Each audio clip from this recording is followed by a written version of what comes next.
A rundown of what's going on right here at hittinghardradio.com and some of the shows that we're running every single day, Monday through Friday, 7 a.m. to 10 a.m. It's the Wake Your Ass Up morning show with Core DJ LA, playing a little bit of everything and especially that West Coast flavor, okay? Then you got the morning shift with Sayer. He comes in and does interviews, plays a lot of great music, and of course, videos and news you can use, right? Then directly after that is the Method Lab from 2 to 4 with Gio and Larry, followed by Fire in the Streets with OG, our music director. Make sure you check him out, playing some of the best independent music from across the nation every single day, Monday through Friday, 4 to 6, right here on hittinghardradio.com. Also, a lot of great stuff going on in the evening time between the hours of 6 and 9, Monday through Friday. So make sure you tune in for those shows as well. We have Caesar Studio with Way Back Wednesday show on the Comfort Zone.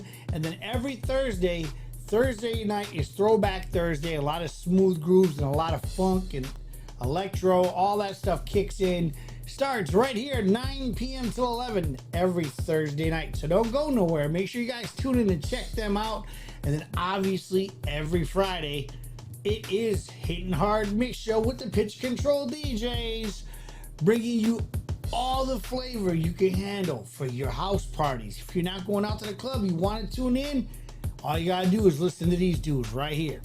About to get it in. Keep it locked right here, hittinghardradio.com. Yo, for the most newest music, the best music from the old school music to today, catering to the independents, hittinghardradio.com. Radio you can watch, the pulse of the city.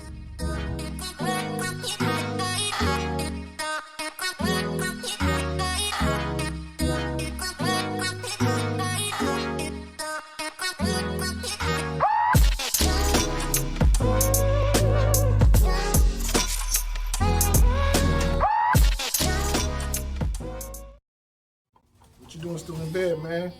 Yo, you need to punch in for that morning shift MKE with Sayer right here on hittinghardradio.com exclusively from 10 to 2 p.m. Check it out, man. Listen out.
Yes. Welcome everybody to the show.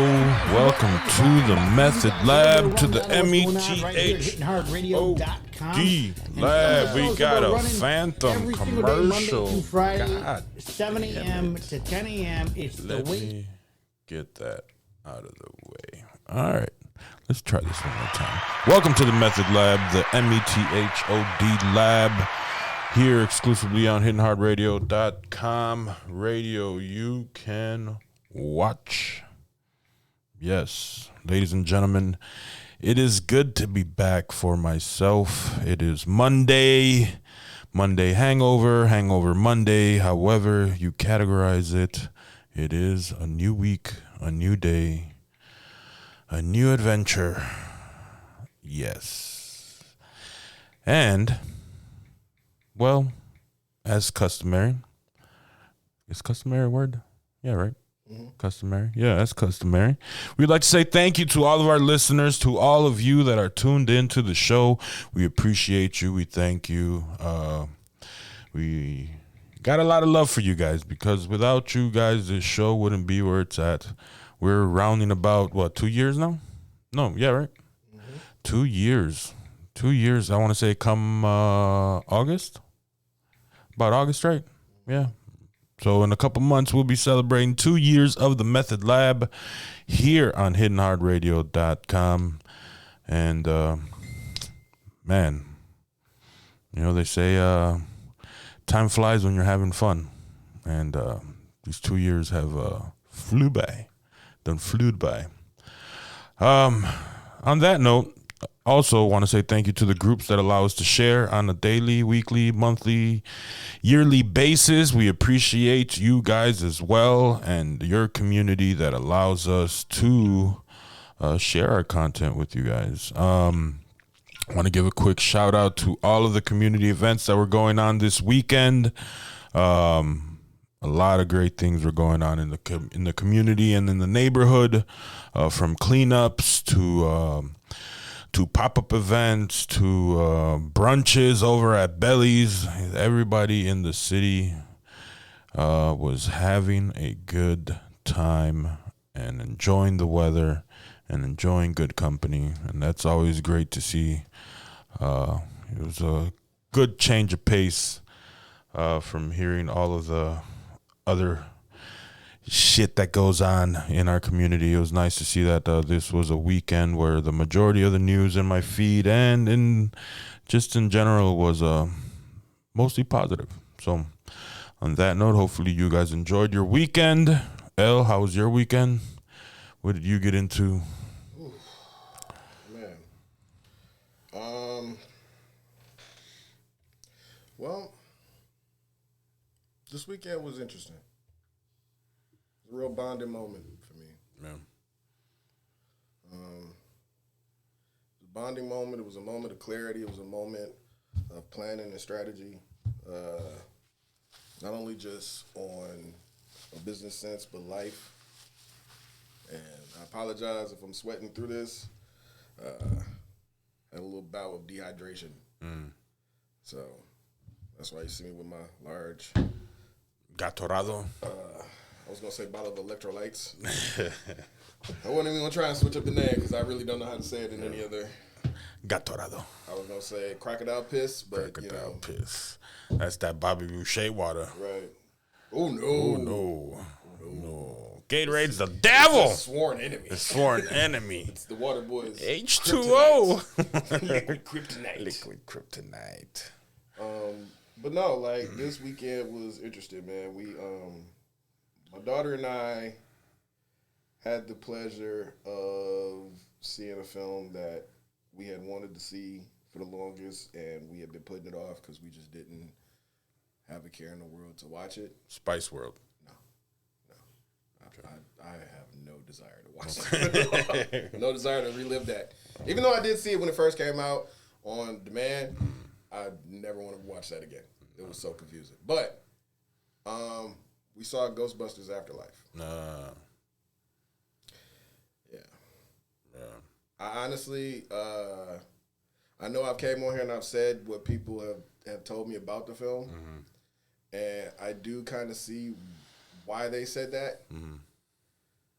But to be honest, I really don't give a shit. I actually enjoyed the living shit out of that movie. Yeah. Not only that, but it gave me a realization as a parent. Because for the first time, I was sitting back watching a film and just enjoying it.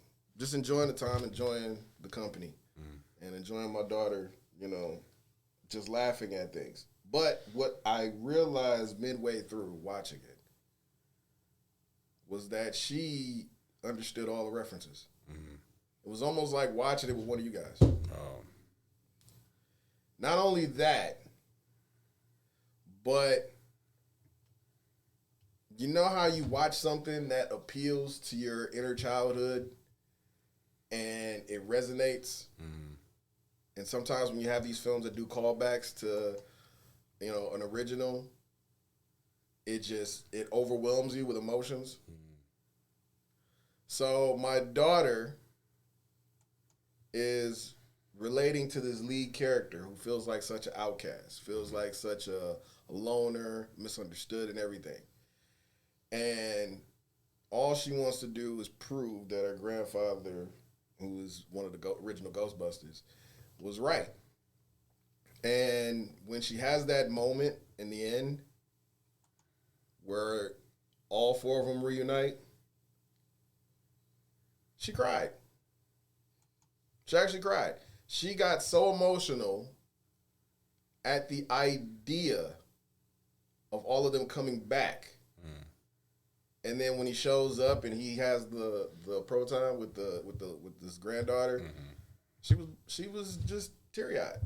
Just teary-eyed. And she couldn't come down from, well, it wasn't like she was just crying all night.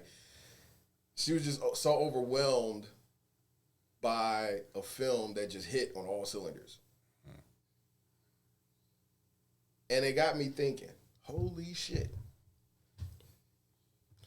Here we have 4 legends. Legendary, they're iconic status. They will always, whenever you see their faces, they will always be synonymous with Ghostbusters among all the other things that they've ever done. Exactly. That's a franchise that transcends my childhood and now is a part of hers. And it was kind of inspiring to me because here you have these kids, and one of them is from Stranger Things, so obviously she's identified with that. Paul Rudd is in the film. She knows him as Ant-Man and all the funny things he does. She identifies with him with that. But she was so fucking happy to see Bill Murray, Dan Aykroyd, Ernie Hudson, and even the hologram Harold Ramis on screen together in the suit, cracking their wisecracks, saying the little lines that they had, being how they were, all of that just had her starstruck. She's only seen so many Bill Murray movies, only the few. She was raised on Garfield. So, you know, we've seen Bill Murray in his element. We've seen Bill Murray in all of his glory. We've seen Bill Murray in his dark times. We've seen Bill Murray in his high times, his really high times, and we've seen Bill Murray starting off from the beginning to now. Where we look at him, it's like, damn, man, any day now, you're going to get that announcement. But to them, it didn't matter. It was just, I wanted to see him in it one more time. Just one more time. And it made me think, damn, when you have when you provide something iconic like that, do you ever stop to think how many people will follow you? You know? Like when you sat down, you wrote, we're going to be some scientists that will make proton lassos and be like new age kind of wranglers, because that's what they are. They're ghost wranglers. They lasso them and bring them in. But because you come up with something just that simple, it makes you wonder,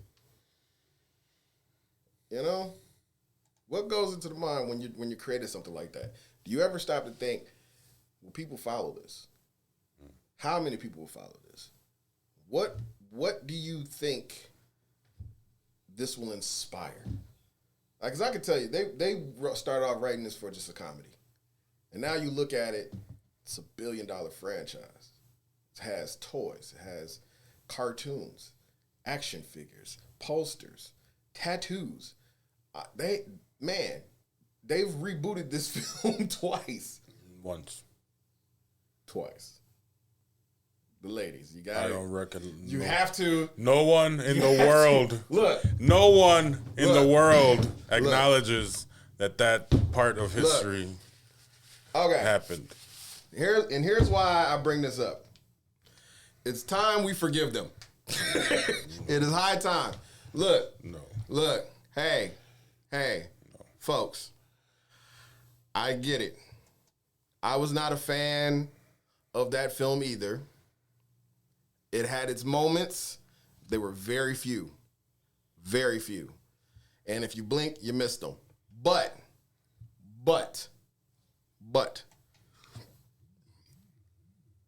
it should not be condemned. It shouldn't be. Granted, yes, it was fucking tacky to have a dance sequence and all that other goofy shit. Yes, I agree. However, the original guys were in it, and they did sign off on it, including the creator, Dan Aykroyd. And if they thought that it was funny and said, okay, let's go with it, I can't be mad at them for that. I can't. Nah. I can't. Nah. Because you got to think about it, though. You got to think about it like this. Had they not made that attempt, you wouldn't have this. I do think that Jason Reitman, who was Ivan Reitman, the original director's son, I think he made a great film. I think he wrote an excellent story. And I think it's a really impactful love letter, not only to his father, but what it means to like follow a legacy, you know?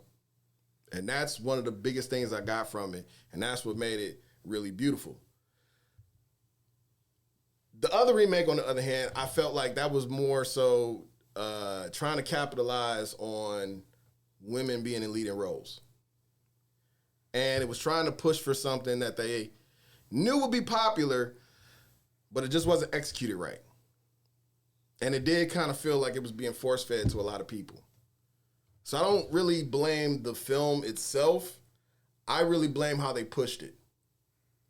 Because they cut this film and wanted this film to really be big and appeal to some demographic that was never there before. And that's the problem. Because in trying to do that, you alienated all these hardcore fans. Because when you look at it, it really just took bits and pieces of the original and just made it its own thing. And sometimes that works. But there is such a thing as doing your due diligence. And that's what I felt like with Ghostbusters Afterlife. You know? Like, they got the mark. They were okay with retreading some of the original stuff. But goddamn, did it feel good. I think it should have been 20 minutes longer. I wouldn't have been mad at that. Just to fill in the story. That's what I didn't like. I didn't like the editing. I wouldn't have been mad at it being 20 minutes longer. I didn't like the editing. Some of those scenes were just too fast and just happened too fast and just didn't make sense. Well, overall, though, for all we know, it might be actually longer and it was just cut. Yeah. Yeah, I wouldn't doubt that. So you never know. We need the Schneider cut. Yeah. But you know they got approved for a sequel. Yeah, I did see that. So now I'm very interested to see what that details and how they go about that. Because one thing's for sure, I don't want them to wait for another Ghostbuster to pass away. I can't take another fucking hologram. I especially don't want to see a hologram Bill Murray because I'm a ball. I'm going to ball my eyes out and I'm going to get drunk afterwards. Straight up. I'm going to drink my ass off. And I'm going to walk out downtown impersonating Slimer. Simple as that. But yeah, we saw that movie. We watched that. We got caught up on Moon Knight, which was excellent. Yes, it is. Very dope. Very different. Very original. Very funny. Very funny. Funny's pretty. Yeah. Oscar Isaac did a really good job. You know what? We were talking, and this is funny. My daughter even agreed with this. She actually suggested this. Is she old enough to listen to the show now? Now that she's in high school, she gonna come around on the 5th year anniversary. True. I mean, she has been on the show before, so nothing we say is different. Yeah. And she hears us talk all the time, so trust me, she's like, she watches my reels. Yeah. She likes the reels and stuff, so she laughs and follows those. But she said that Oscar Isaac and James McAvoy should do a film together where they just wig out on personalities.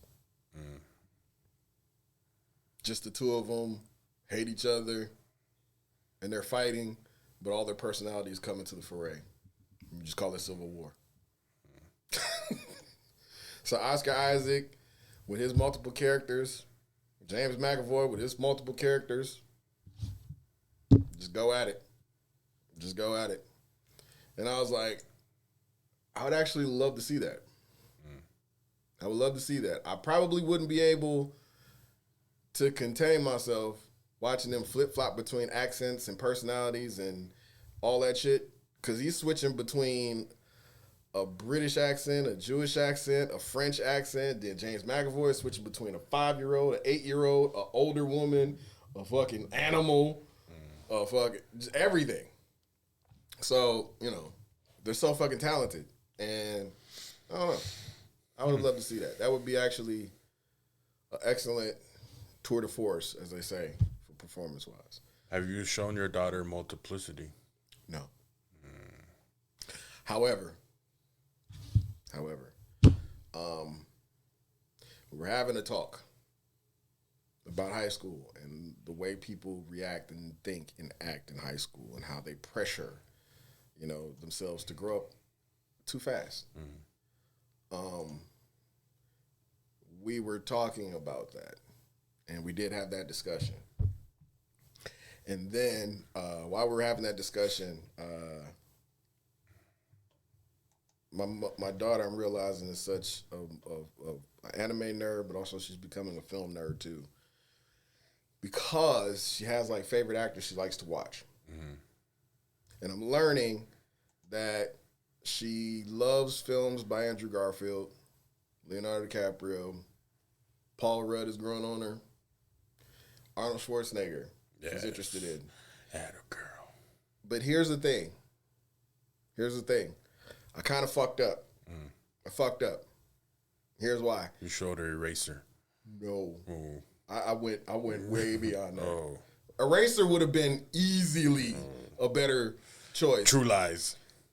She's seen it already, and I love that film. Yeah, but that you got to think, what is one Arnold Schwarzenegger film that you would never think to bring up when talking about his catalog? I'll give you 3 guesses. Okay. And for you watching at home, I'll give you guesses too. Name, if you can think about it, if you think about all of Arnold Schwarzenegger's films, what's one film that you're questionable about? I guarantee you, not everyone will get this. Hercules in New York. I wish. I wish. I don't even think he used his own voice in that movie. No? No. I don't even remember. I think they just had a know it's voiceover like- for him because they couldn't understand what he was saying. But yeah, he didn't have much speaking roles in that movie. That movie was shit. But I would love to watch So that. are we going for shit movies? Or are we just going like movies that we're like, whoa. See, that's the thing. I used to think this was a shit movie until I watched it. I've never seen But it was counted as a kind of a shit movie. I've never seen a shit Arnold movie. They've all been grand slams in my book. I guarantee this one you probably, I guarantee this I'm one you trying would to never think. think of it. You would I'm trying to never, think. you would never sit down and be like, I'm going to watch this. It would never occur to anyone who's Arnold Schwarzenegger. What's that movie? Kill Gunther or We seen that. I love it. I love that movie so much. It's so funny. Kill Gunther is awesome. Nate says Last Action Hero. That's also a classic. That's a funny movie. Yes. I have not watched that with her yet. Although You haven't she would showed her love the that. golden ticket? I don't think I have. Oh man. I don't think we got that far. Man. That's a good movie. Like, I didn't know she was an Arnold Schwarzenegger fan. Yeah. Like, I'm just now realizing she's into Arnold, but she finds Arnold very, very funny. That she should. She finds him funny. And when he does action and stuff, she's like, whoa. So, like, I was already on my mind, like, okay, now that she's a fan, obviously, the clear choice to show her is Commando. Ooh, yes. Like, you gotta show her Commando. You got to. But we didn't get that far. Because something else caught her eye. What's the other one? The one with Jim Belushi. Red Dawn. Red Yeah. Dawn. There. Nah. Or was it Red Heat? I'm not sure. I didn't show her that. There's so many classics. This one. Conan. No. I showed her that, but that is a classic. This one is. I don't think they consider this a classic. And the funny thing is, it stars Danny DeVito. Twin? No. Starting Danny DeVito. I wanted to show her twins. And I thought when she said it, I thought it was twins. Nate said Jingle Ass the Way. He said, I meant but we're going to go with Jingle Ass the Jingle Way. Ass? Well, I definitely didn't show her that one. That came in the orange VHS. That must have been starring Sinbang. Yes. And then it was who else was in it? Oh, Phil Harderman. Yeah, Phil Harderman. No, I did show her Jingle All the Way, but that's a Christmas tradition. Yeah. That's part of the holidays. So when you're leading up to Christmas, you got to put on Jingles All the Way. Yeah. Sorry. This one, I'm gonna explain the premise to you guys. I don't think anyone really knows this film because I'm sure all of us stayed away from it as kids. There was a film. Danny DeVito. With Arnold Schwarzenegger and Danny DeVito that came out after Twins. Some of you may know this film, and you're going to jump in and say it once I start talking about it. But in the film, Danny DeVito ran a company that was pretty much funding scientists. He was trying to promote medicine and stuff like that. He was trying to create this new wonder drug that him and his scientist best friend, Alexander Hess, or Arnold Schwarzenegger, who's an Austrian physicist and scientist, they created. What they did was they created a solution that would help people, women, who could not conceive children, to conceive children. They went through this process. Frank Langella's in it. He's the dean of a university because they're using his facility to do the tests. They couldn't get it to work. They couldn't get them to go behind it because they said it was unethical. They said, you guys are playing God. This is impossible. You don't do this. You're shut down. So Danny DeVito was like, shit, I need this to work. I know we're close. And Arnold was like, I feel you. I agree. We could do this. So Danny DeVito gets the idea. He says, what if we get a test subject and we run them through the test, and if it works, all we need is just a few weeks of trials, just 8 weeks, and then we're done. We're done. And then we'll get the funding. He's like, by then I could take it around, I could shop the results, show people the data, we'll get the money, we're back in business. And we ain't got to worry about the dean or university. We got our own facility, we'll be worth millions and millions of dollars, hundreds of millions of dollars. Nati says Junior. Exactly. I do remember that movie. So he shoots the serum into Arnold Schwarzenegger. And Arnold, who has this fear of babies, gets this wonder drug in his abdomen. He records the data. And while he's recording this data, he starts to go through a change.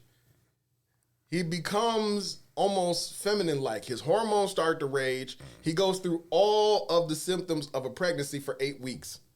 So when Danny DeVito's like, dude, we got the shit, we got the data. It's time to cut this shit short. I don't like the way you're acting. You're talking to me about your nipples. I can't take it anymore. So he's like, that's it. Just stop taking the serum, and then we're done. It'll just absorb itself. Arnold doesn't stop. He's like, I want this baby. It's mine. I love it. And he wants to go through the carriage. So he decides he's going to go through with it. And me and Robin are sitting there laughing. I'm in shock. I'm in shock because this is my first time watching it all the way through. She's laughing her fucking ass off. Because to her, watching Danny DeVito argue with Arnold Schwarzenegger is like they're arguing over a pregnancy. Like Danny's the daddy and Arnold's the mom, and Danny's trying to talk him into aborting the baby, and Arnold's like, this is my baby, I want it now. Give me to the doctor. It's like he's fully wigging out. And his belly's growing, and he's really hitting all the marks that a woman would go through in pregnancy. And it's real dialed back. It's a real reserved performance, but it's actually very humorous. Like, this is one of those movies that doesn't really rely on physical comedy at all. This totally relies on premise and setting and the punchlines and the situation itself. And it's hilarious. But I'm just sitting there in awe because I'm like, what the fuck? What the fuck? The film was ahead of its time. I didn't realize that until I saw it recently, this weekend. And I was like, holy shit. Big ass fly in there. Yeah. Circling you. Let's see. Fucking horsefly. We don't want any pets. We got Pepsi already. Right. Get You the fuck bitch. out of here. It's like a fucking whole raisin. Holy shit. All right. I wish I had a rubber band. You come low enough and I'm going to smack your ass. I'm going to give you a good smack. I'm going to smack. Good old Sean Connery Yeah, smack. motherfucking horse. I think I smacked this one before and it woke up. But yeah, that movie was so ahead of its time. And I realized, I think it was put up there for Pride Month, which it doesn't really have much to do with, the LGBT community. Everything has to do with that community. And if not, they'll take over it. I mean, why? Because Arnold Schwarzenegger dressed as a woman in the film? Doesn't matter. I think that's probably what matters. That's probably why they put it in there, because for literally 15 minutes of the film, Arnold is dressed as a woman. Wig, lace, and the lace front too.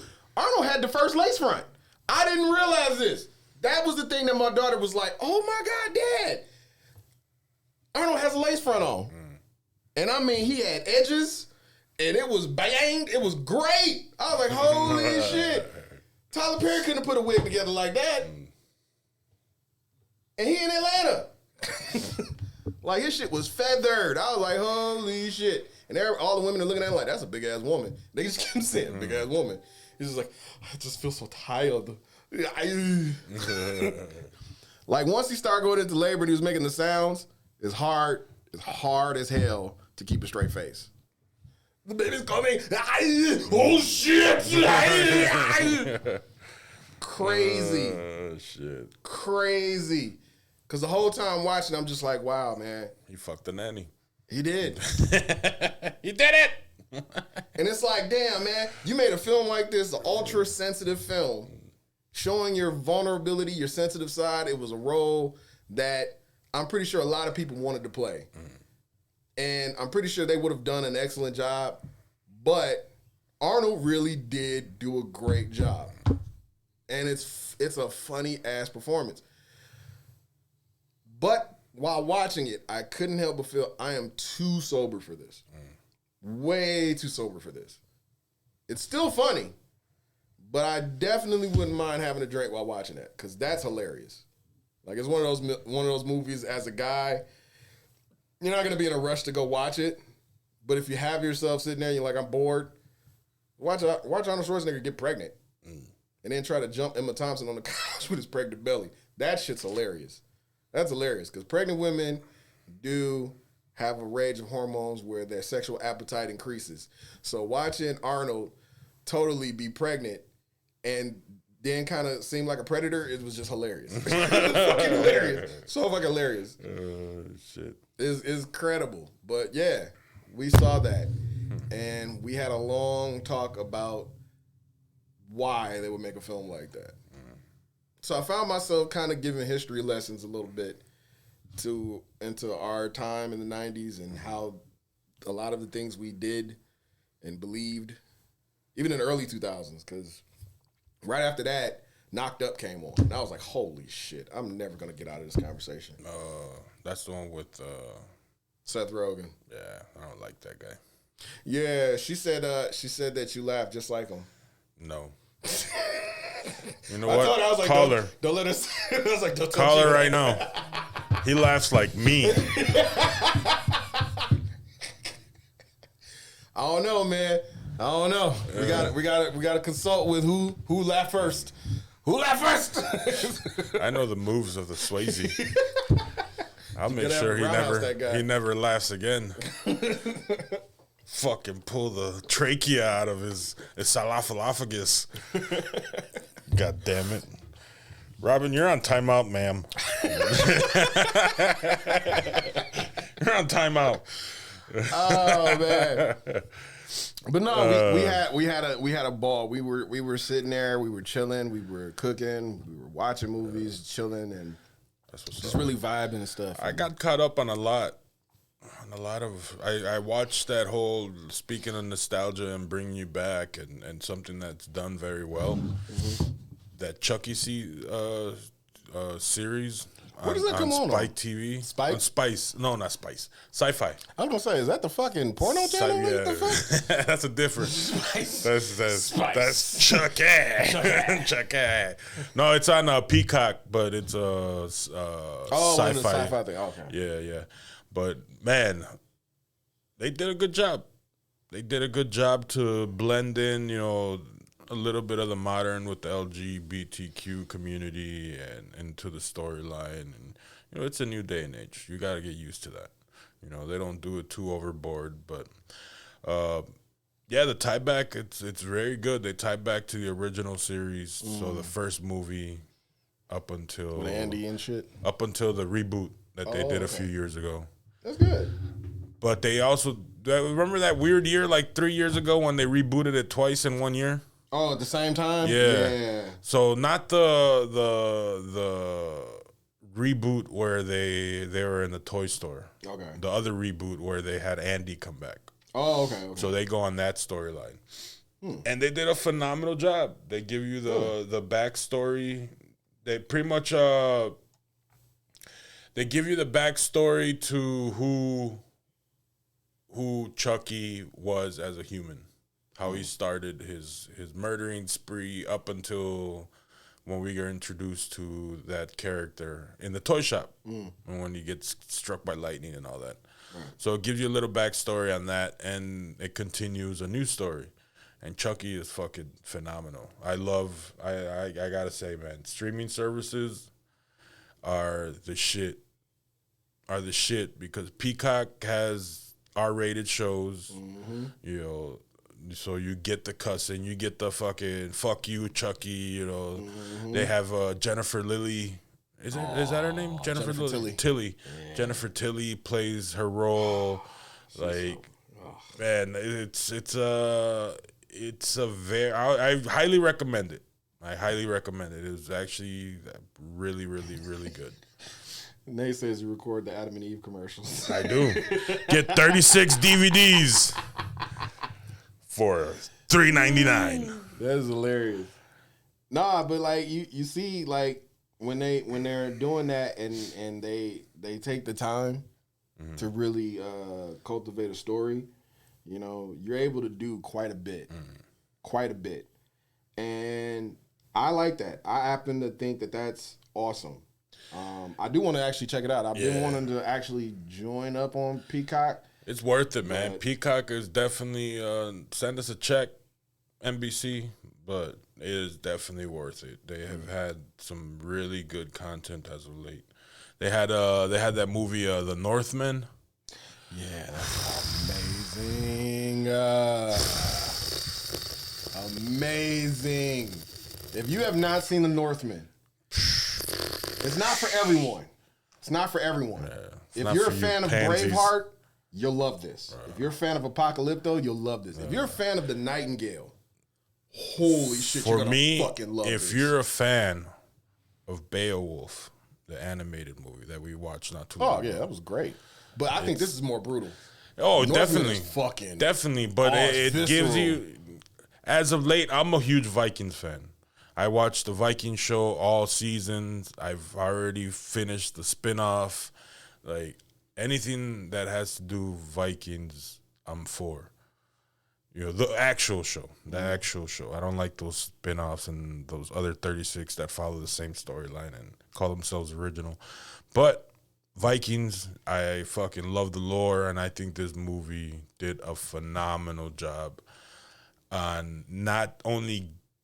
It gave us a different twist. If you've seen Vikings, they give you the lore and they give you the whole religious side to it. But this one actually shows interaction with that religion.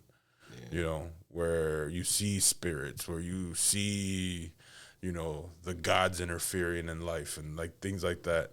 But not in a way where you're like, oh, okay, this is just over the top. Right. It's like it's very subtle, and it plays out fucking phenomenal.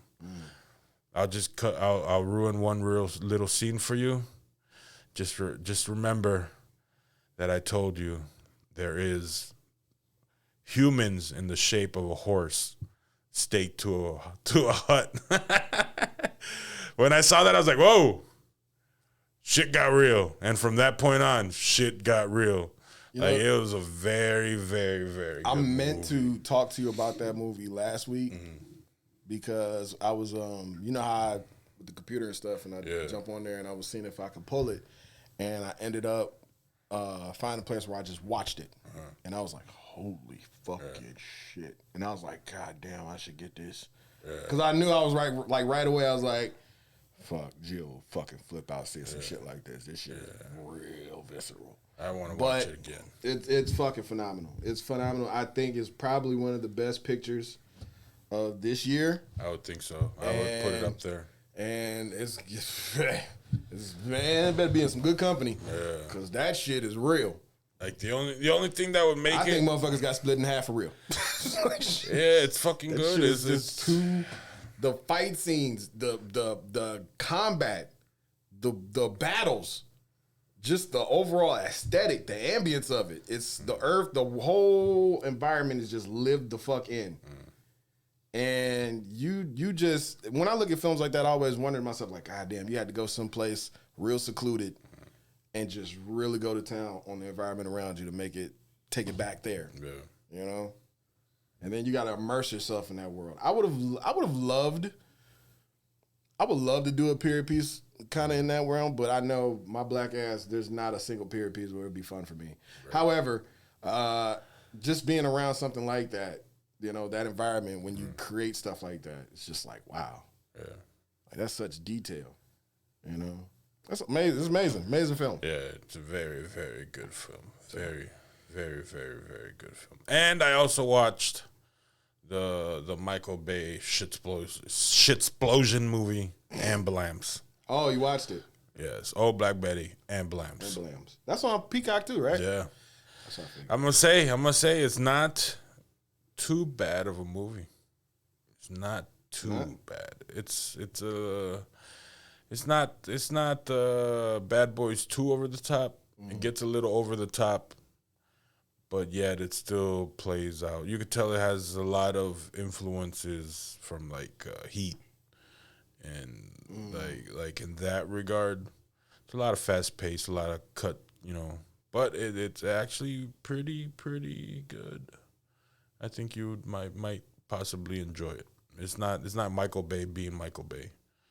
It's like someone told Michael Bay to take a time out and bring it down a notch, which usually means it plays out like a summer blockbuster that nobody went to see.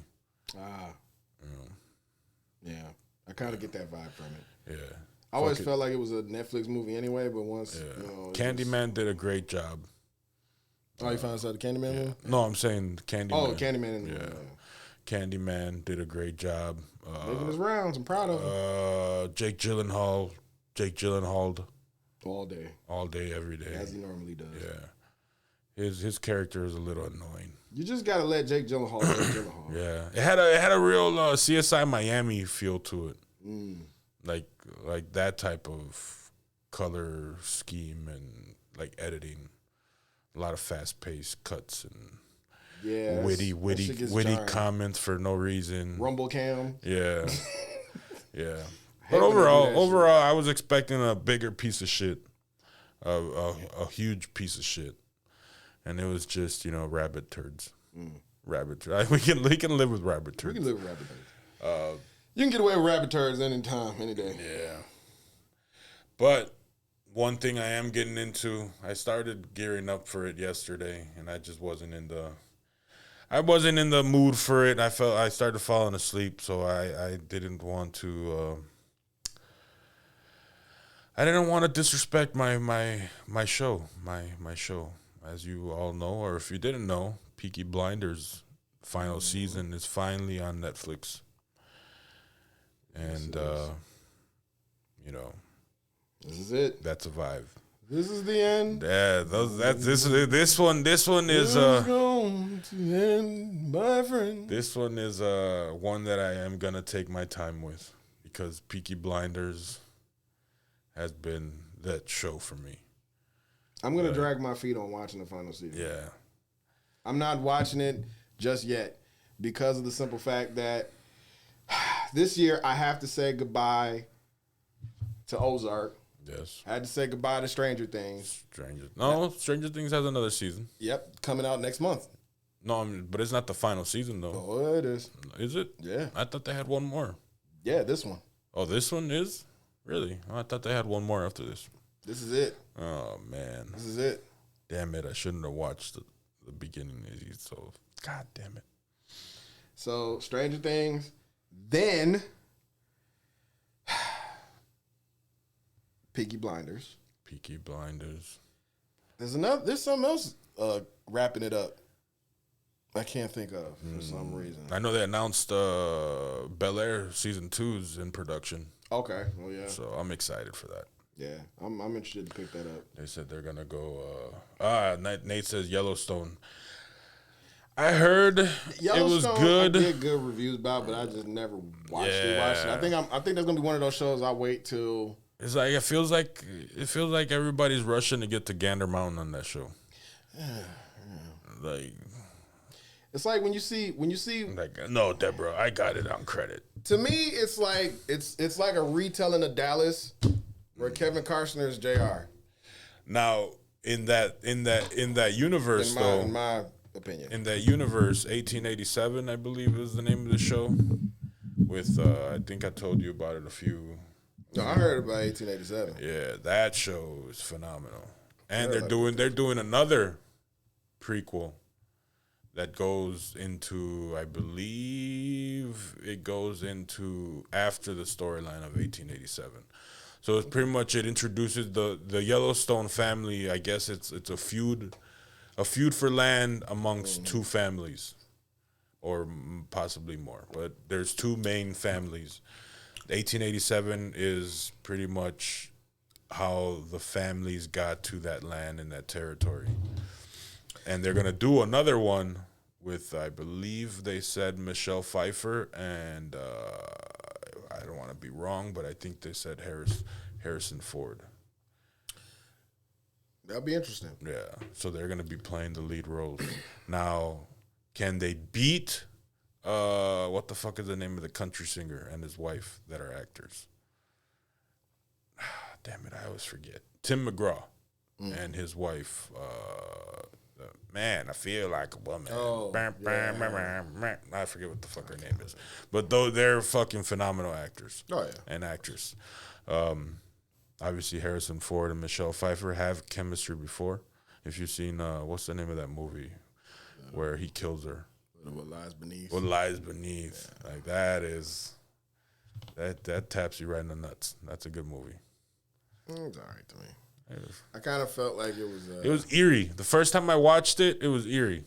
Scary Movie fucked it up, though. Yeah, that's what I said. Scary Movie fucked it up. I can never look at any of those films that were spoofed by that shit because the Wayans brothers fucked it up. Yeah. The Wayans brothers fucked it up. Every time she's sitting there, I think she's starting to suspect something. Right? I imagine Shawn Wayne's face as your wife. Like, I can never take that movie seriously anymore. Never again. But yeah, no, Yellowstone might be something I get into. That sounds pretty good. Yeah. I like seeing stuff like that, especially with Kevin Costner. I feel like Kevin Costner's in his pocket when he's doing westerns. I feel like that's really it. He can only do westerns and baseball flicks. When it comes to like medieval shit, you need your ass slapped. And by ass, I mean your whole entire face and existence. There's no fucking way you're gonna convince me that the people behind Robin Hood Men in Tights, or not Robin Hood Men in Tights, but Robin Hood Prince of Thieves, you're not gonna convince me that they weren't on coke. That's cocaine. It's big drugs. Just rocks of it, just in the nose, just. Someone started off with a pitch that said, let's get Sean Connery, and who's gonna play his nephew Robin Hood? Look at Kevin Costner. Right. Like, what's Mel doing? No Mel Gibson? Mel Gibson would have been the shit as Robin Hood. There was literally anyone. You could have gotten gotten anyone to play that. Hell, you could have shit. Robert Downey Jr. wasn't doing nothing. He was doing meth and stealing microwaves. That's right, he was in jail. Shit. He was stealing microwaves and doing meth. Paul Rudd was around. No. He was like 30 then. Yeah. Makes no sense. Mel Gibson. Yeah. The only. It's the only logical choice right there. Mel Gibson. It is the way. Or Emilio Estevez. Shit. You know what? That wouldn't have been a bad idea. I think Emilio would have pulled it off. Emilio would have made a great Robin Hood. It would have had like Bon Jovi on the soundtrack, but still, I mean, yeah, whatever.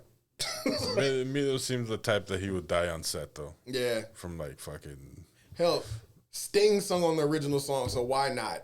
Why fuck not? You'd be fine. It's either him or Charlie. And at least Charlie would have tried to fuck half the cast. Right. Male or female. It doesn't matter. matter. He would have tried to fuck. He would have definitely tried. He would definitely tap Christian Slater. I know that for a fact. He would have fucked him. Even though they're related, aren't they? I don't think so. Ain't he one of the Estevez brothers? Ain't he like the hidden Estevez brother? I hope not. And that joke is all the way staying on here. But no, there's certain people that just fit in their pockets, and I like him in westerns. I liked him in the Hatfield and McCoys for the History Channel. I've never seen that. Never seen that? Oh man, you talk about some petty shit that turns into all out fucking war. That story, and it's funny because they put it on History Channel. It was a great, great, great movie. Shout out to Bill Paxton, rest in peace. With Kevin Costner and Bill Paxton playing the heads of the Hatfields and McCoys and the real patriarchs that started this whole rivalry. And really just a saga about two families that had so much petty beef, even though they're related, but they could not stop until one side was no longer living. They were just at each other, and the government did nothing. There was no sheriff to break this up. There was no government step in. No one. They let these motherfuckers just wipe each other out over the dumbest shit, and they committed a lot of crimes, and they did nothing. Nobody did it. They just let them fight all over Kentucky. And it was a fucking bloodbath. Like, just tragedy after tragedy after tragedy. And it was great. Great fucking miniseries. I think I did start watching it. I just never finished. I think I watched like 2 episodes. Check your list real quick. My list? Yeah. I'm missing one. I got 2 through 10. You got 2 through 10? Yeah. Okay. Let me see what we got here. But, the 11. The 11 is, for some reason, it's all the way up there and it's not coming down. But yeah, it should be 2 through 10. If you got 2 through 10, then do 2 through 10. If 11 doesn't come through, forget it. It's a transitional video anyway. But Yeah, let me get rid of this phantom stuff. but yeah, certain films and stuff like that. Like, I like period pieces. I like stuff based on true stories. So I like shit like that. Old school Western shit. And especially when it depicts a time or a period of existence that doesn't involve slaves. I love seeing shit like that and it not have to deal with any type of slavery whatsoever. Granted, I'm pretty sure none of the parties involved were fans of black people, and I really never gave a shit. But I just like to see other stories other than that. It's the representation of it, you know? But yeah, I know we're sitting here just jabbering on about stuff that you should watch. But hey, it's summertime. And some of you may need some stuff to watch with your kids to calm them down every now and then. So we've given you some family movies. We've given you some movies and shows to escape through. So Netflix, Hulu, Peacock, Stars, cut the fucking check. Yeah. All right. Oh, and shout out to whoever created P-Valley. That shit's the shit. I've just started watching the P-Valley? that shit's phenomenal. I'm sorry. That show's a guilty pleasure for me. It really is. And I understand, some guys are really, really macho and they would look at a show like this and be like, yeah, I'm not uncomfortable watching it. I'm sorry, man. That shit is fucking entertaining as hell. Uncle Clifford is entertaining as hell. Loretta Devine is is just hilarious. Mercedes, goddamn. It's hard to watch that show and not break change for 20. It's really hard. It's really hard. I found myself making it rain in my bedroom. I was watching. I was just throwing money in the fucking sky. I didn't know why. Didn't even know why. I just forgot where I was. I totally forgot where I was. But P-Valley, season 2 is out. It's 2 episodes in, and goddamn, it's crazy. It's crazy. I saw a whole exorcism. Shit was phenomenal. I don't know. For me, forever, the stripper movie is always gonna be Players Club. See, They don't get no better. It don't get no worse. I know striptease. I know it don't matter. let me tell you something. Players Club wish they could be this real, man. This shit. If Bernie Mac was alive, they would have made a sequel. Let me tell you something. If Bernie Mac was alive, he'd have showed up to Chucalissa, Mississippi, and showed up at P-Valley and cussed him out. If Bernie Mac was alive, he would have played the mayor. Because Isaiah Washington, who was kicked off of Grey's Anatomy, he plays the mayor of Chucalissa, Mississippi, and he's the one who opposes the strip club. And it's crazy, but it gives you realness. That's Chucalissa. That's how crazy Chucalissa. You don't even know motherfuckers from Chucalissa. Okay? Motherfuckers don't even know nobody from Chucalissa. I don't even know motherfuckers that I have family down south in Grain, and even they don't even talk about being in Chucalissa, Mississippi. Because that's the bottom. Okay? So when you're seeing a world like that, dilapidated, really on the borderline between faith and sin, where the moral compass is right there and it's really just ingrained in the people that are born there, trying to figure out ways to get out. And everybody's flawed. Nobody in this show is perfect. It's hard to really pick and choose anyone that's righteous because everybody has their flaws and they wear it well. But it captures, like you said, Players Club, that whole ambience, how the whole club works. That's given from a comedy standpoint, which we loved, and it was authentic. And we haven't seen much authenticity since then. I still haven't seen the Until P-Valley. J-Lo movie. That's actually good. Is it? That's actually another good one. Hustlers, that's another good one. But P-Valley played no games. No games whatsoever. None. And the characters, it's I'm telling you, it will make your jaw drop. You might actually forget where you are. I have to check it out. But Mercedes, for research purposes. Mercedes, goddamn, I gotta learn her act. I gotta learn her real name because I just keep calling her Mercedes. It's one of my favorite characters. I have to check it out. You just gotta love her. You got to. She's a go getter. Do they reference the stripper that fell 3 stories down Yes. and broke her neck? Yes, They do. There we go. And I'm definitely They acknowledge gonna it on check season 2.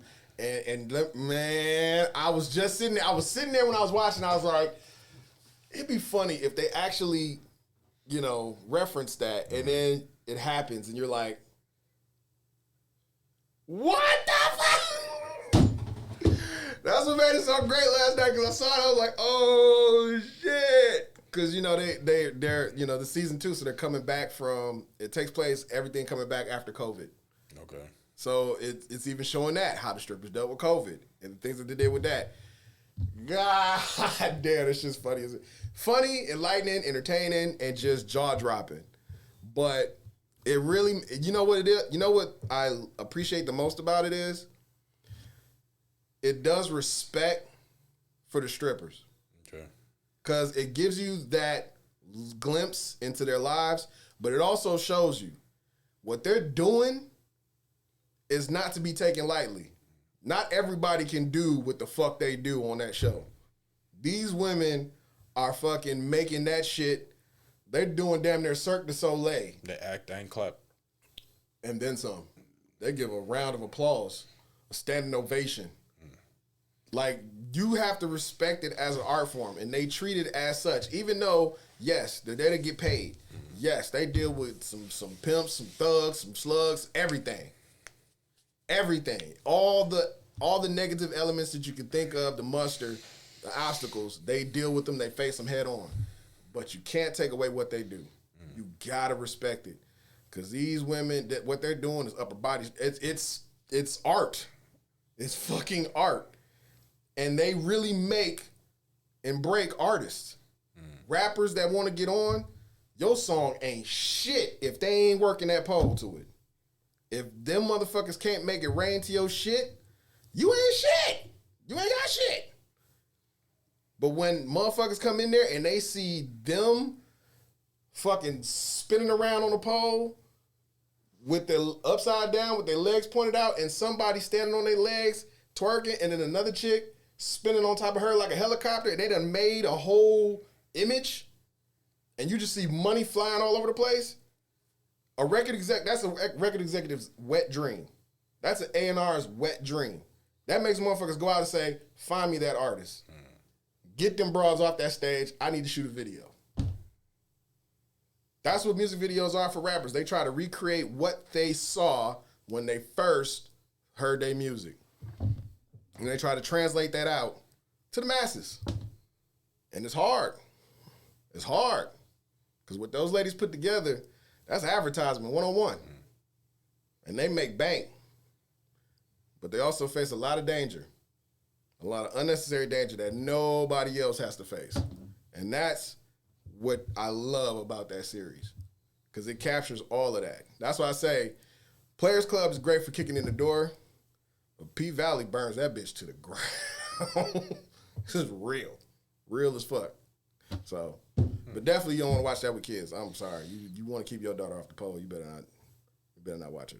That shit is she'll learn some things. She'll learn some things.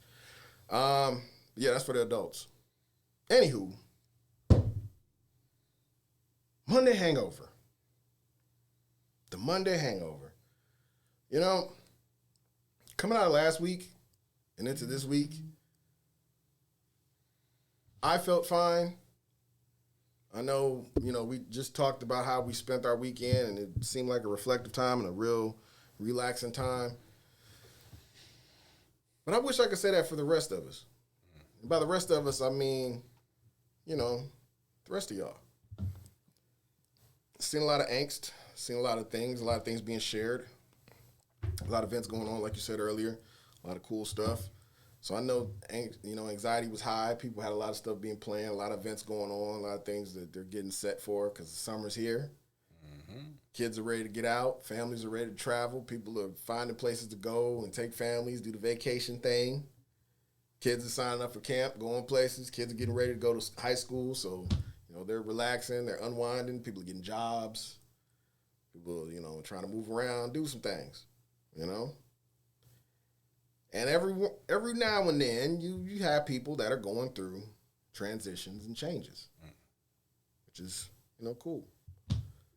And sometimes, like what we did today, when you're going through that, sometimes you got to take those moments, really reflect, look back, and see just how far you've come.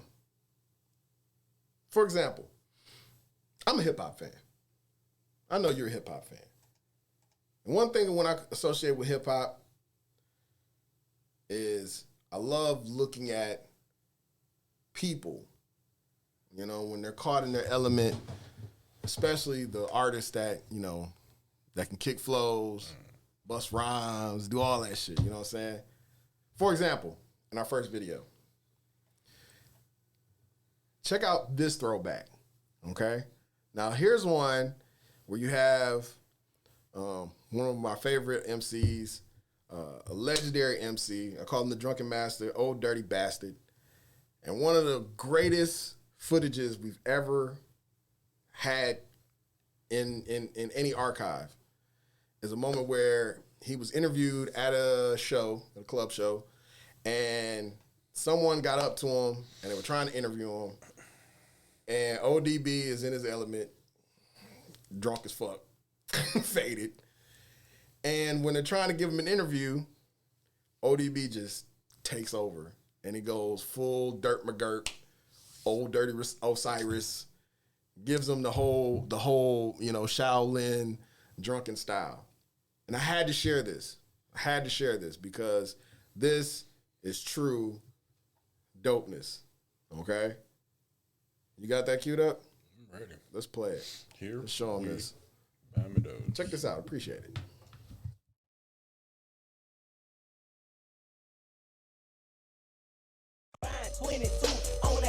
Cook that shit up, quick.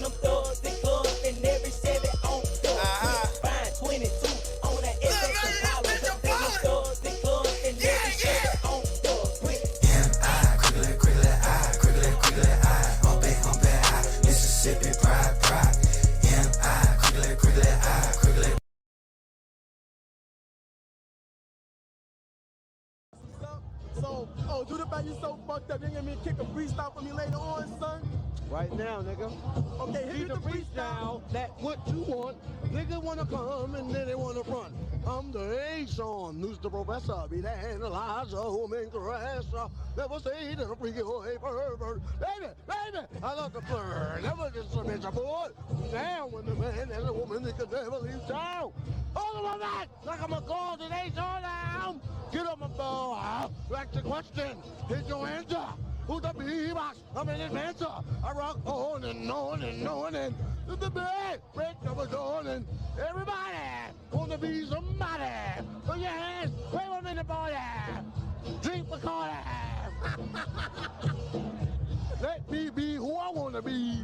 Real, true, and good. Everybody wanna. Nah, this is a fucking. I ain't trying to fucking fuck out. You gotta appreciate it, man. That's a whole. No one fathers a style like that. And you know what's great?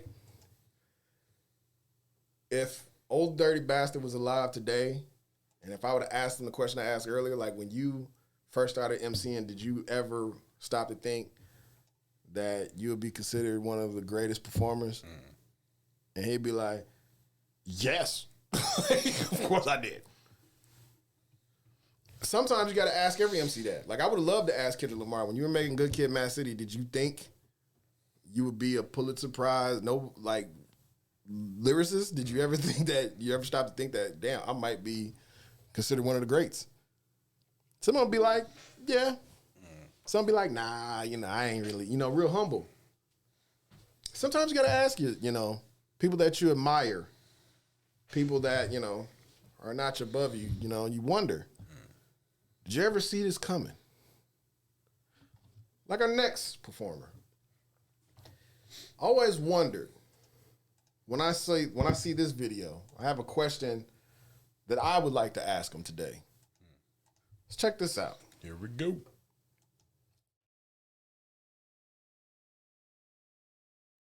I wish for you on a bright shining star. Everywhere I look, there you are, there you are. It's the girl in the green dress. She took my breath away, and now I look to the sky for a better day. To the beach shore and Scooby snacks. I met a fly girl and I can't relax. Never had to be on the. Now, when I look at this, I want to ask him. Was that Mikhail? Yes, it was. Mikhail B. Jordan. I always wanted to ask Mikhail, when you wrote that little verse, did you ever start to think that maybe one day you would grow out of that simpish way? Or did it just occur to you like, yeah, this is what the ladies want? Because, and I know there's going to be people out there, a lot of fellas, that are not going to like what I say. They're not going to like my stance on this.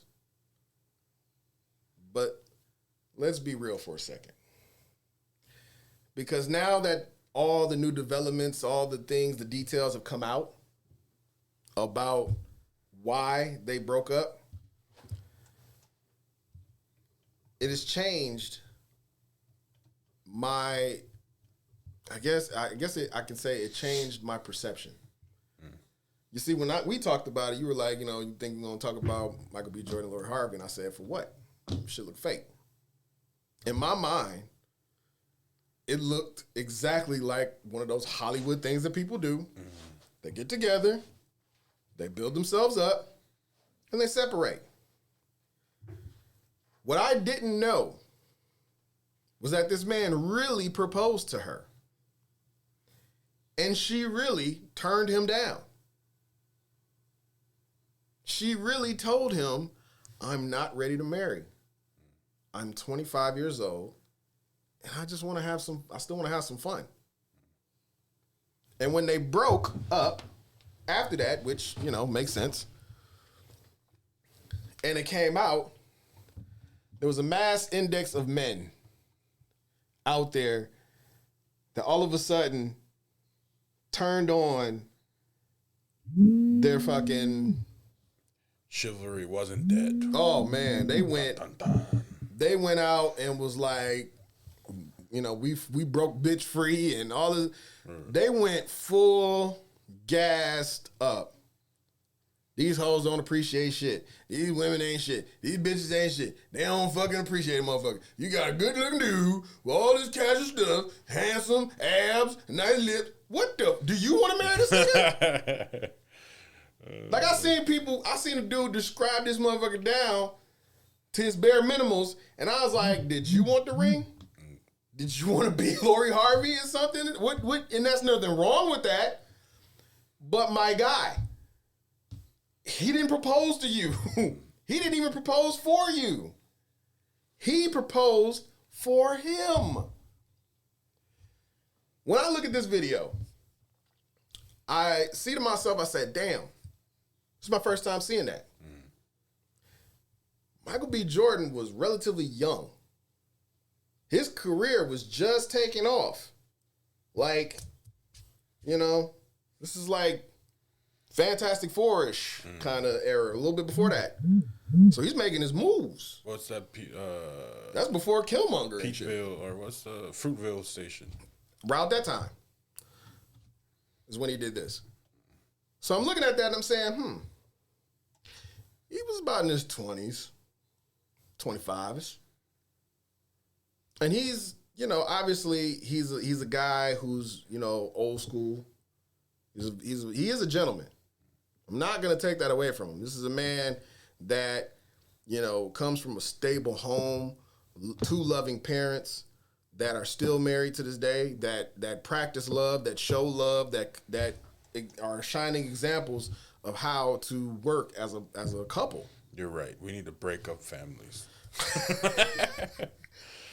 But I can't say that he's wrong for feeling the urge to propose. Now, a lot of us knowing the track record, we wouldn't have done that. No. Not with her. Not saying that she isn't deserving of it, but that is a little soon. I would say. That was a little soon. Yeah. And in my mind, it wasn't really a smart choice. No. A 25-year-old, and I've never agreed with this, no one, I repeat, no one should get married before they're ready. If you feel that you can't have your fun while being married to someone that loves you and you love them, it's not the right time to be married. You can still love them. You can still appreciate them. But that does not mean you have to get married tomorrow in order to keep them. But for him, it was. And see, now she's with the savior of rap. Oh God, Jack Harlow. Look, some ladies love the chase. Some men love the chase. What she did is no different from other guys. There are plenty of men out there that get asked every day, when are you going to pop the question? And they just be like, well, it ain't going to be no time soon. And what happens? Gone. So why should it be any different for Lori Harvey? Because she dated Future? People looked at Lori Harvey was like, bitch, you better take the ring. You dated Future. You ain't got much prospects left. Like, who the fuck do you think you... Why are we still holding on to that shit? You got to have prospects. Success is measured by marriage. Since the fuck when? Since the 60s. Since when? Since the 50s and 60s. Like, give your balls a tug. Get over it. Marriage don't mean shit to anyone but your marriage partner and your family. That man being married don't do shit for me. He can be married and still be a fuck up. She can get married and say yeah and still want to fuck other people. If she's not ready to get married, it makes no sense to do so. And if the only reason he's getting married is to keep her, that's even worse. Because there's nothing worse than trying to hold on to somebody that don't want to be kept. It's terrible. It's misery. Look, I get it. And this is what I really believe, and this is just my theory. I think there's a good plethora of men out there that when Lori Harvey turned Michael B. Jordan or Mikhail B. Jordan, when she turned him down, they felt like they were turned down. If Michael B. Jordan, who's a good dude, don't cheat, come from a loving home, rich, a movie star, action star, iconic roles, one of the biggest movie franchises in the world that he's a part of, 2 of them as a matter of fact, and he's about to be a director and a film producer, and he's about to be the Black Superman. If he can't keep her, what does that say about my broke ass? Your broke ass. All of y'all saw that and said, these hoes ain't shit. Like, they don't want nothing. We can't be nothing. Even if I'm the best, I'm not good enough to marry you. So those guys saw that shit and said, there's no hope for me out here. This chick was slutted out by all these dudes. Here comes a good guy. He gets down on one knee, provides it, all this stuff, changes her whole life, and she turns him down. Oh, see, that's what I be saying about these hoes all the time. And you can't help but just sit there and be like, did he propose or did you? You know? Like, when did we get so just inclusive with our sensitivity? It was like OG would say, these punk ass motherfuckers being raised by these hoes. It's very true though. It's very ridiculous. true. It is. The fact that people aren't being raised by men or amongst men gives you female traits of in that regard where you get really emotional about things that you shouldn't in that regard. But see, But not necessarily that it's a female trait, but it's hard to describe. it shows immaturity. Maturity. Okay, that's a word. That's what it shows me. It shows me that, because you got to remember, a woman's maturity and a male's maturity are 2 different things. 2 different things. And the reason being is because men and women think differently. How we handle things maturely, women might not agree with. And how they handle things maturely, men might not agree with. But it's the mature thing to do. That's what being mature is. It's not a popularity contest. It's not always going to please everyone. But sometimes it's the right thing to do and it's the hard thing to do, but you do it because it's the right choice. It's the choice that puts others above yourself. It's the choice that gets the results that you know will benefit everyone involved. That's what makes it mature. So you have these gentlemen, like you said, these gentlemen that are overindulgent in their emotions and vulnerable and inclusive with their insecurities, and they, radiate it so much and rain it down on everybody else and everything around them. They lack the maturity to understand this ain't got shit to do with you. There is nothing out there that guarantees that if you're rich, that you have a great job, that you're famous, that you're in great shape, that you come from a loving family, and that you're actually, a gentleman. Nothing about that says you're everyone's catch. There's always going to be somebody that you want that wants something else. Just like I'm sure there's women out there that want Michael B. Jordan, and he wasn't interested in. It is what it is.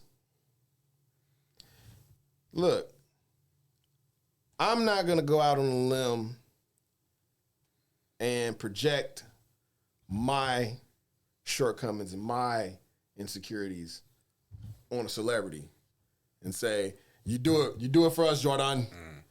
You turn these hoes into housewives. You do it. Right. You get it done right. I'm rooting for you, Wiz Khalifa. Amber Rose was wrong. No, I'm not going to do that. You knew when you got with these women what they did. You got with them for a reason. You chose to be with them. You chose to wife them. If they say yes and it don't work out, you learned. If you ask them to marry you and they say no, you learned. If you do it again, then we know you have a type. And we know that all that maturity, all that gentleman flash, all that shit that's working for you, if you choose to go for another chick like that, we know. You're not looking for a wife. You're a saver. Yep. You always going to be out here saving them. But like Drake said. Shit, you need to listen to Drake. Right. You need to listen to more Drake. Don't say, bro. Look, I'm not telling him to go out here and smut women out. I'm just telling him to make choices based on what is real, what's factually in front of him. You have a woman that is dating rappers. She's trying to have fun. She went through a bad experience with one, and left her embarrassed. Here you come. You swooped in, you saved her. Just be that. There's nothing to say that later on down the line she'll think of you like that. But come on, bruh. You put pressure on her to marry you just because you in your 30s and you ready to settle down. She 25 and you thought, yeah, I could, change your life. This would be great for you. She don't want that. She want her own. She wants to have fun. She wants to be out there. Now, if she comes back and she regrets her decision, so? Fuck her. So? Because honestly, when you look at J-Lo, I expected all of those dudes to be like, after the way you fucking broke up with me publicly, hell no, fuck you. But what they do? All of them.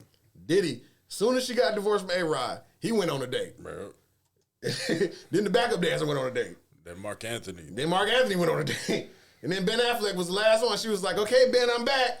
Thank God. Oh, my God. Let me tell you about this Batman movie. Bitch, come here. Let's sit down. Let's sit down. Like, sometimes you have to go and take your own journey. You got to go your own route. If it's meant for them to be with you, they will come back to you. Or you'll find your way back to them. Somehow the universe works itself out that way. You're not meant to be with everybody you see. You're not meant to be with everybody you meet. And you're not meant to marry every single person you date. It just don't work that way. Sometimes you're not their choice. And when you're not their choice, move accordingly. This dude is about to be the Black Superman. He's about to direct Creed 3. Black Panther Wakanda Forever is coming out. should he really care? Or can he obviously look at this, learn from it, and say, let me focus on my career? That shit'll come. I could not live with Steve Harvey as my father-in-law. I couldn't. Why? Because you know every Christmas he gonna call you up. Hey, Merry Christmas, Jeff. Yeah, he say he cooking empanado. Yeah, you only have New Year. Yeah. Merry New Year, boy. Yeah. You come to the Thanksgiving party. Yeah, I'm coming. On second thought, I might want him as a because that would be fun and entertaining as fuck. You know it would. You know it would. Come on, man. I know Michael B. Jordan. Michael B. Jordan has met him before. He's had holidays over there.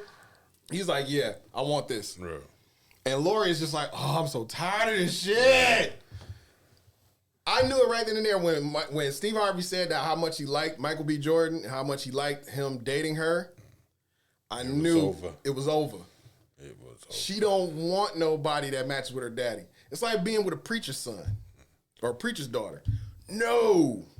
She wants the opposite. Yeah, you're a gentleman. You got my dad off my back. Now it's time to get out here and be a freak. Straight up. And more power to her. She's grown. She'll learn too. But me, I could give a good goddamn where she ends up or who she ends up dating. To tell you the truth, I didn't know who Lori Harvey was until she dated Future. Same here. And I was like, damn, how the fuck they let that happen? And I still don't know who she is or what she's done special. She's not an actress. She's not a singer. She's not a mogul entrepreneur. She's just a daughter to some guy that has a really nice mustache. That's it. And gives great advice.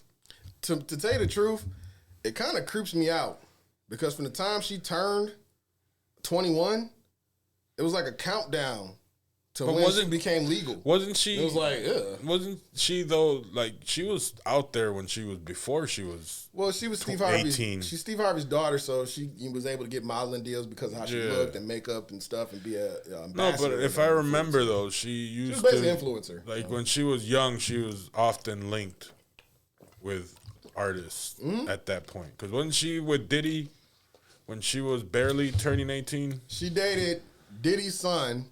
Oh, Diddy's son. And okay. then we found out that that his son talked to her so he could introduce, so his dad could pull her, and that's why we was like, ew, right then and there, ew.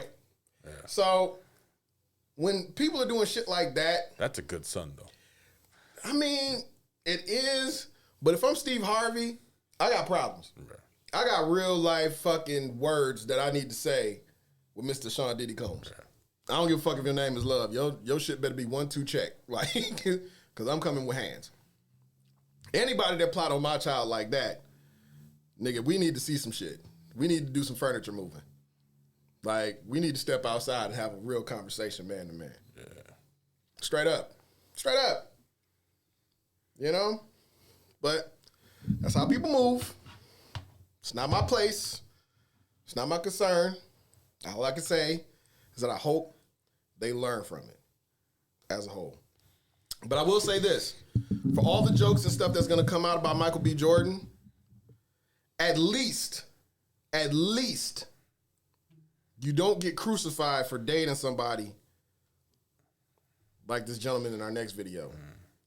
And I guarantee you, he's gonna end up going with what's the chick that just got dumped by Common? Oh, Tiffany Haddish? No. Tiffany. Tiffany Haddish is going. Tiffany Haddish. I ain't even gonna say. I don't even want to say. Tiffany. I don't even want to. Oh my god, bruh, man, don't do it. Tiffany, man, I don't want to speculate because Tiffany Haddish is she extra. She might eat ass. You might want to watch yourself, man, for real. Like I wouldn't take that phone call just yet. Wait at least 2 months when the prospects are dry, and it's like, hey, I need something to get me through to this next premiere. You answer at your own volition, but up front right there. No, because she gonna tell everybody, I ate Jordan's ass. Like you gonna be on the Ellen show. Right. You gonna be a hot topic on Wendy Williams and shit. Better chill out. You better watch it. But at least he won't have to go through the embarrassment that Blake Griffin went through in this next video. Yeah. Take a look at this. Let's check it out. Here we go.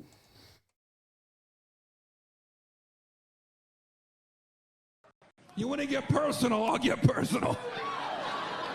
Blake, everyone knows you recently dated Kendall Jenner. But what they don't know is, I heard she broke up with you because she caught you staring at her dad's tits. And just like the Clippers, Kendall eventually traded you for another basketball player. Man! Man! Already leading you in rebounds.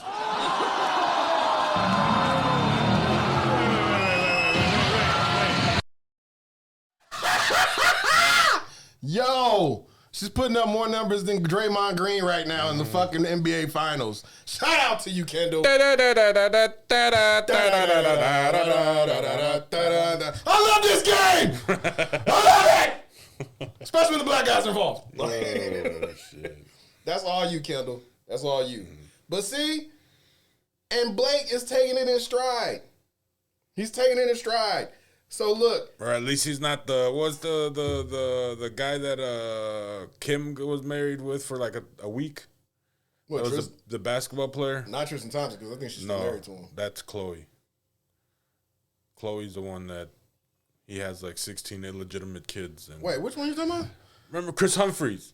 Oh, was it Chris Humphries? Yeah, she married him. Yeah, I forgot like about that. Yeah, that was. See, now that's what Michael needs to worry about.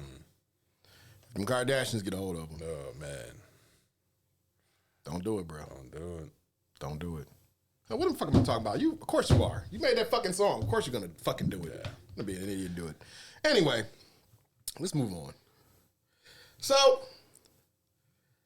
I was coming across some interesting things, and there was a poem that was shared to me. Video number 6. If you can cue that up for a second. Vonnie says they were married for 72 hours. Oh yeah, it didn't last long. Once he realized that she wasn't shit, he asked for a divorce right away. He did, right? He was the one that took the ring back. Right? Yeah. Oh no, she kept the ring or something. She kept the ring, but he wanted a divorce because he realized she was the only reason she was with him was just to get tickets to the game. He wasn't even a great basketball player. Wasn't even a great basketball player. And at the time, she was cheating on him with Kanye West. So there, you know. Look how that turned out. See, you live and you learn. Marvelous. All right, check this out. Check this out. Here we go.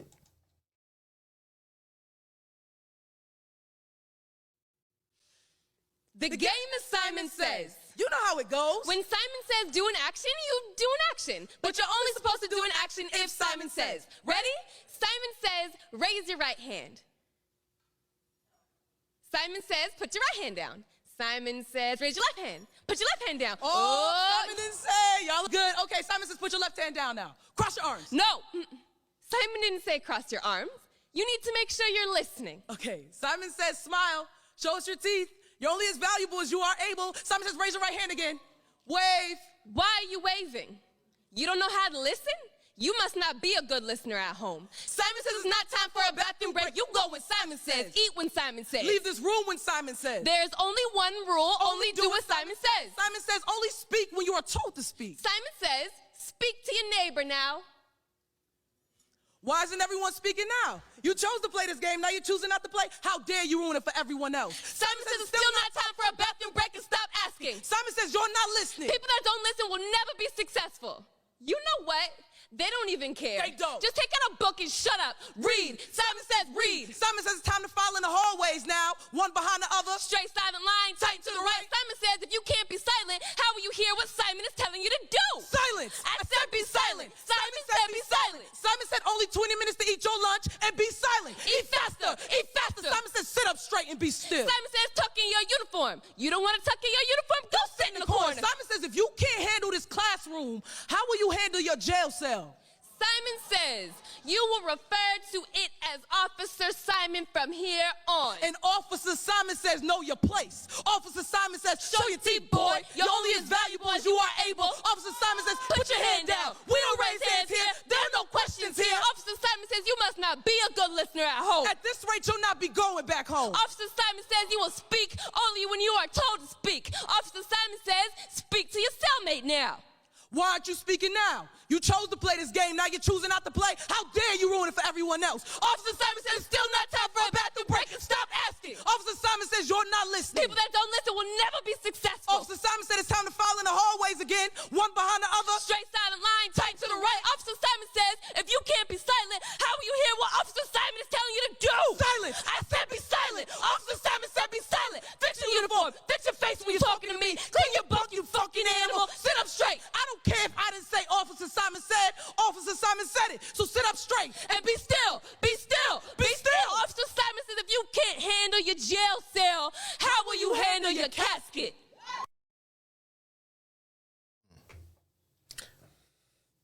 Now, some of you have seen that before. I've actually seen it once or twice. And it made me wonder,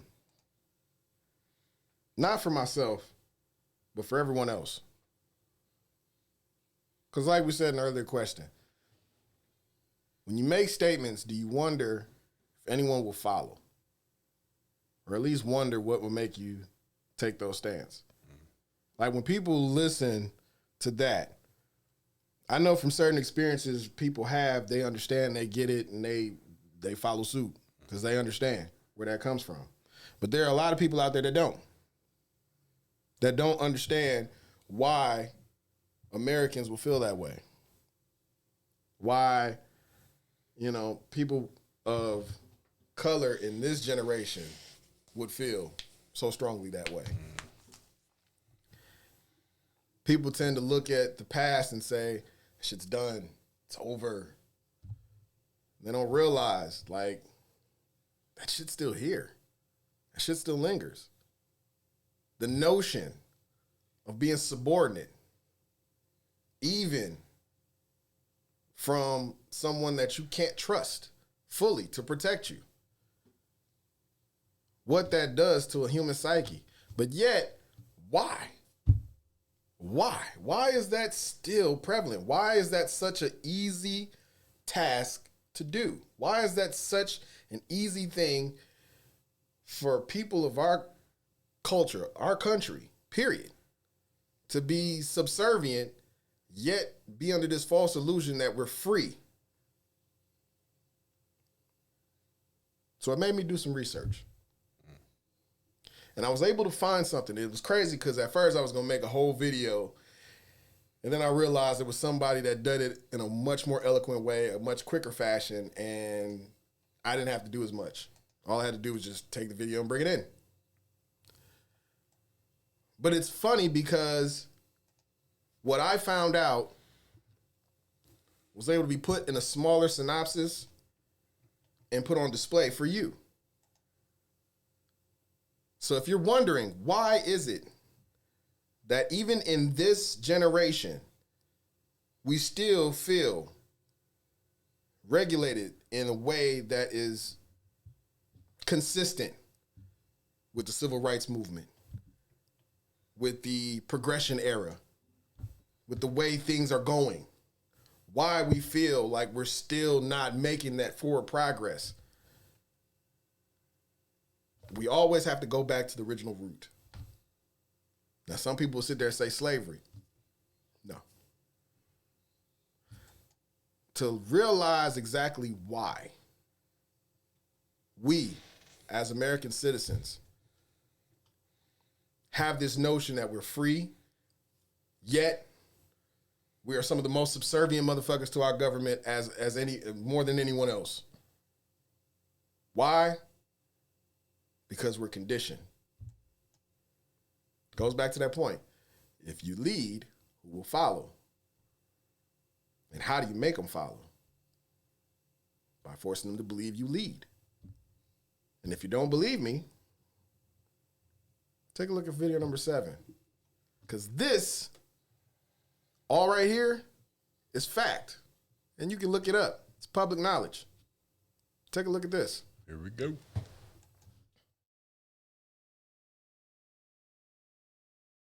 Did you know that the American education system was modeled after the German education system, which was literally designed to destroy the concept of free will in its citizens' minds? That's not even my opinion. That is literally what the person who spearheaded the German education system said. Towards the end of the 1700s, present-day Germany had invented the Prussian method of education, which was introduced by a man named Johann Fichte, who said, and I quote, "Education should aim at destroying free will, so that after pupils are thus schooled, they will be incapable throughout the rest of their lives of thinking or acting otherwise than as the schoolmasters would have wished." Germans became interested in destroying free will after they were defeated in battle in 1806. The Prussian emperor was concerned about the terrible defeat done by Napoleon in 1806. His concern was not that Prussian forces had been defeated, but that Prussian soldiers had acted as individuals and not as a unit. The new education system would create the unit that he had in mind. Now see, the primary goals of this system were not intellectual training, but rather conditioning the students for obedience, subordination, and collective life. They lost this battle against Napoleon. They created this education system, and years later, they got their revenge against Napoleon and beat them in battle. Soon after that, countries from all over the world became interested in the Prussian method of education. American politician Horace Mann, best known as the father of American education, literally traveled to Europe to study the Prussian model of public education. He was seeking a way to change unruly children into disciplined citizens. That system that he brought back from Germany still exists today. What do you think? Does it seem like our education system is designed to turn us into obedient citizens? I mean, now that I'm thinking about it, we sat in rows and columns and had assigned seats. Some of us wore uniforms. We had to say the Pledge of Allegiance. We're all tested on the same subjects, despite having different interests. From a very young age, we are introduced to and forced to become okay with this concept of authority, which is the power to enforce obedience. Now, clearly, there are pros to having a public education system, but I do think that we should ask ourselves, is this education or is it indoctrination? Cool, we're being taught, but what are we being taught and why? What is this teaching optimizing us to be? To everyone who got bad grades or often found themselves in detention, maybe it wasn't that you were unable to learn, maybe you were just unable to be controlled. The only thing that I regret is not learning about this while I was still in school, because I would have loved to walk up to one of my teachers, look them in the eye, and ask them, fuck you gonna ask them? Just Ask about them this. TikTok. We probably would ask them this very thing. Why are we learning this? Why are we in assigned seats? Why are we indoctrinated into this method, yet we're taught that we're superior to them, even though we copied their style of education? Look how much better off we are without Napoleon Bonaparte and all this other stuff. Look how much, see how it didn't work in Prussia? So then why are we using it? Why would we adopt something like that if we're free? Because they don't want you to be free. Because free thinkers challenge the status quo. And if the status quo is what the government wants you to do, and they want a certain thing to be a certain way, what they cannot have is people questioning that.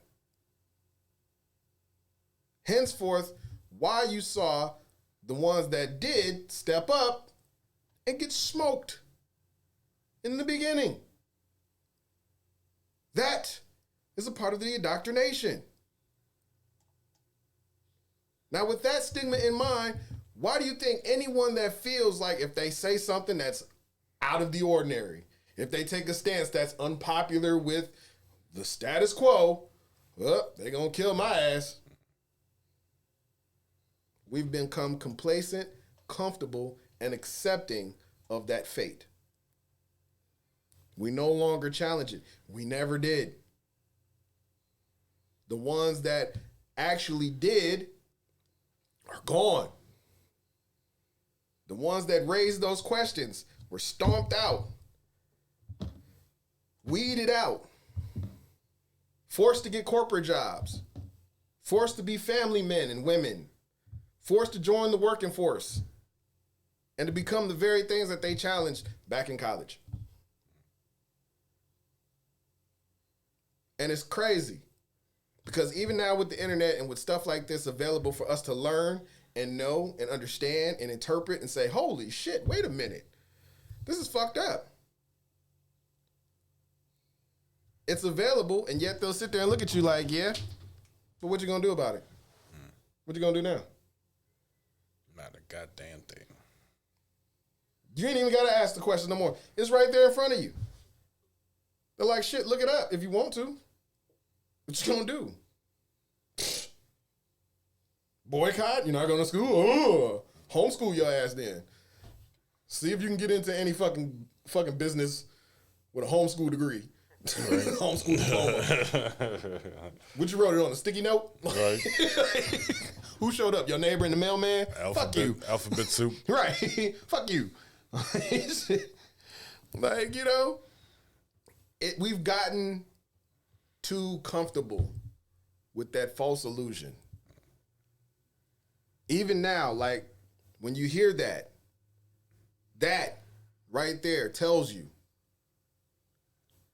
that's a system in place setting not only you, but your children and your children's children. That's setting them up to either become a part of the system or for failure.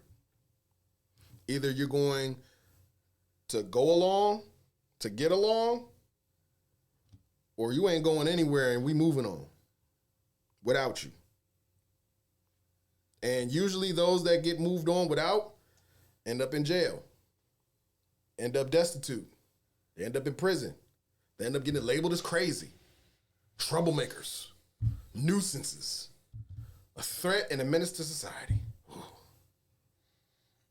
I don't know. Some of them little fuckers are shitty ass fucking kids. But do we know their background to say?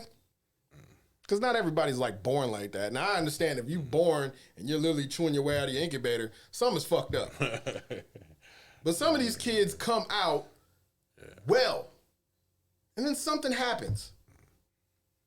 Something out of the ordinary breaks something, shifts something, cracks a foundation that's set. And because it's never repaired, that kid grows up unbalanced, missing things that they need, essential things that they need in order to develop. And they don't get that. And some of us are on the outside looking in and we sit there and be like, that kid's 12, what the fuck is wrong with him? We don't really want to know what the fuck is wrong with him. We just want to know why he's doing that instead of what we figured 12-year-olds should be doing. But do we really know what the fuck a 12-year-old should be doing? Hell no. We don't. Some of us haven't been 12 for a very long time. Should be working at a foundry like the good old days. Like the good old days. That's probably what fucked them up. When them sling blades, some bitches cut their brother in half and shit. They went and been blues singers. I should have been there. Cut my brother in half. Yeah, it's a great record. That kid is fucked up. And he grows up, and what does he do? He becomes Johnny Cash. Great albums. But, I mean, come on now. The point of it is this. We have a society that is built on a system predicated for survival of the fittest at a very young age. We already have an issue with gun violence in our schools. Literally, in our schools. Not even the kids. People showing up to the schools just to kill the kids. Shooting up the classrooms. We have that fear right now. Yet, as I'm surfing the web, I see a video issued by a parent, a concerned parent in their community, because one of their kids' friends had bought a toy. A family member bought them a toy. And this toy is what's being sold to kids. While we're in the middle of a gun crisis now. Take a look at this video. Interesting. Let's check it out.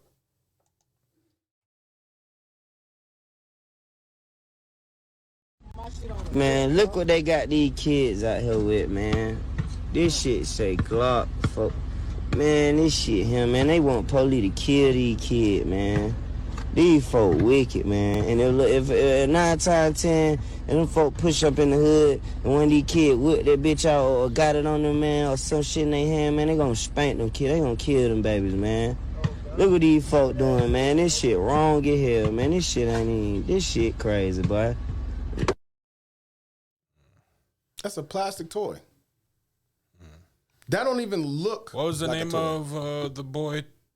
Something Rice. Tamir Rice. Tamir Rice, right? He was shot to death on the playground playing with a toy gun. It was a toy. Clearly a toy. 11-year-old. Out on the playground, police roll up, see him with a pistol, a toy pistol, and they let his ass have it. It's kind of hard to, because to really see where this goes, because you also have those scenarios where you're in the city. Like, I saw this video of this AAU game. Everybody went to like the Boys and Girls Club, and it was literally young kids everywhere, young boys everywhere, and every single one of them had the blicky with the extendo, and you had fucking 30 kids, and every single one had 1 or 2 pistols with extended magazines in them. Mm-hmm. But yet you have toys like this. You have scenarios like this. It's just a big clusterfuck. You really can't pinpoint where to start. For me, where it ends. For me, it's what will possess someone to make that a toy. Yeah, that right there is. Those kind of guns are modified in the hood. People are buying those in the inner city. That's what's popular. The drill music and all that comes from that culture. So why in the middle of a gun crisis would you make a toy like that and say, play with that, knowing what happened with Tamir Rice, knowing what continues to happen? Why would you make something like that and sell it? And then as a parent, why the fuck are you buying that for your child? Because there's some very immature kids raising kids. And not to sound old, but that's what it is. If you got a fucking 18, between 18 or whatever, 16 and 22-year-old mother or father, they're still in that lifestyle. Mm-hmm. They're still following Future. They're still, Dirk, and they still emulate that. So it's second nature to be like, oh, well, I want the blicky with the drum. Why can't I have my kid? Obviously, he looks like me. He's got the Jordans. He's got the fit. He's got the chain. He's got the, the whole look. Why not get him a fake blicky just like that? Until they get the call that their kid got fucking gunned down or something happened to them, and then everybody plays the victim. And that's what part of the culture. It's like, that's what bothers me. If you've already done that, you've bought the blicky, you put him out there to look just like you, and then he gets gunned down. Now you crying, asking for people to cash out you money for his funeral, talking about where's the police and where's the love and all this stuff. It goes back to the original poem. What's the problem? You wanted to play this game. Why aren't you playing like everybody? Why are you ruining it for everybody else? You wanted to play that game. Accept the consequences. You are told, you are shown every day, this system wants you to fail. It's beneficial for you to fail. Why?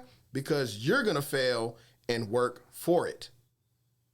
And that's your job to the day you die. Even as you're quote unquote free, you're on paper. You're a felon. And every little bit counts. And they have no problem collecting as many little bits as possible. But once again, they told you this, and you wanted to play that game. That's on you.